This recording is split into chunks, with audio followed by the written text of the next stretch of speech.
What's up, guys? It's Drizzy's Lemma here. I am so excited to finally show you guys this project that has taken so freaking long. It has been 8 months just because of all the technicalities and issues I had ran into, and funding, of course, typical.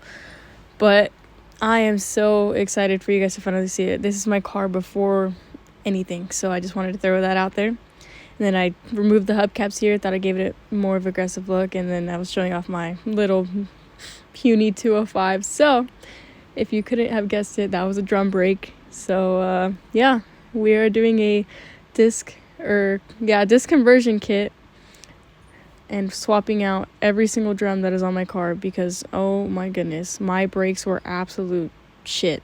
Like, anyone that's been in my car before knows, like, I would start braking at a certain place and barely start braking, maybe like 20-ish feet later would actually be fully stopped. And that was terrible. I don't even know. It was bad. It was really bad. So this was the worst issue on this car, as in safety. My brakes, I'm telling you, like, you would have to be in the car to understand just how shit they were. But yeah, this is me removing the pads, and oh my gosh, this was a pain in my ass. I do not recommend using these tools or tactics or replicating this because I knew I was not going to be using any of these things. So if I messed it up or ripped it or broke anything, I was fine. So if you're doing a routine check or doing something to just replace your pads, do not do this, please, because you will just have to buy everything new. Mr. Crusty Dusty. Yeah. The hardest part, I think, about this whole just ripping everything old out of here off, I think, was the freaking e-brake. And at that point, it just really was not coming off, so I said fuck it. I just broke like 2 of these little clasps that it had on so it could finally fit through the hole because they were not bending. Like, it was bad. So I just said screw it. And then I'm out here after that trying to hammer out the axles just because they were really seated in there.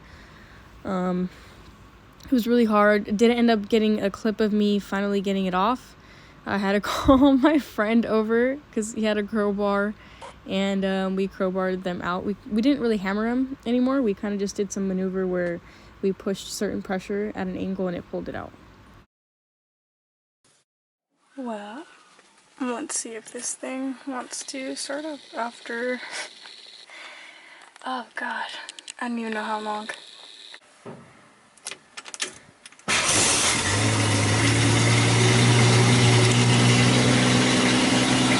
This is what I've been looking at forever now.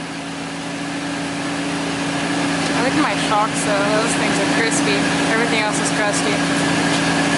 I'm waiting to get a new diff to put on my new rotors and wheels, but it's been taking a minute. But it's what it'll look like. See that? Beautiful. Sounds like stock.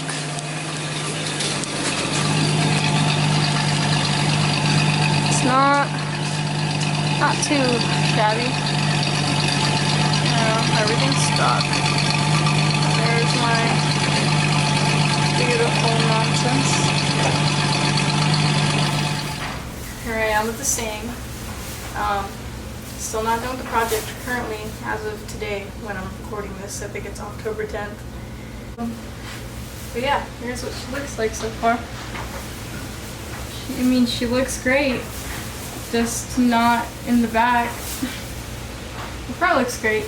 So since she's not in commission, let's give you guys a little view of Mini Bumblebee. It's a little go-kart that I won in a giveaway. Really crazy to believe because this is like the one thing I've got in a giveaway ever that I've done. So it's kind of crazy, but it's really freaking sick. And I have drift tires. Now look at the spoiler. Transformers, it's got red seatbelt. It's got this little shifter, we'll call it. It looks like a Lamborghini. It's got Eco, Strada, Sport, and Corsa. Also at night, it has like a headlight, taillight. Like, you would not expect it. But it takes off. And it's even funnier because, like, in the videos that I show my friends of me riding it, they're like, oh, like, she's exaggerating, it's not that fast. Then they ride it and they're like, holy crap, like, you were not messing around. This thing has some kick. Very surprising to say that. Oh yeah, I forgot the little handbrake, so you can do your little drifties. But yeah. This thing is freaking sick. I love this thing. And then this thing too, but you know, love her. Hate her. Let's see what the interior looks like right now. It's pretty being messy because I feel like my whole seat is moving here. Part of the project. Like, look at all this. There's a whole lot going on for this guy. By guy, I mean gal, because I don't know why, but she's a girl. She's a gal, so. So I showed you guys the interior because I had to take my seat out and move the steering wheel to install my new brake pedal. And then since I had so much time to spare, I just decided to start doing random projects that I noticed needed to be done. And after so much effort to save money and to do all that, here I am going to Curry Enterprises. How's that? Good, how about you? Pretty good. I'm just here to pick up my rear end. Alright. So look at this beautiful banner.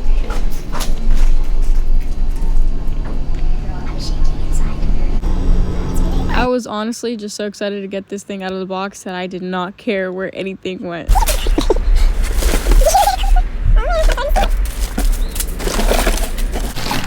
It's all landing in the same spot.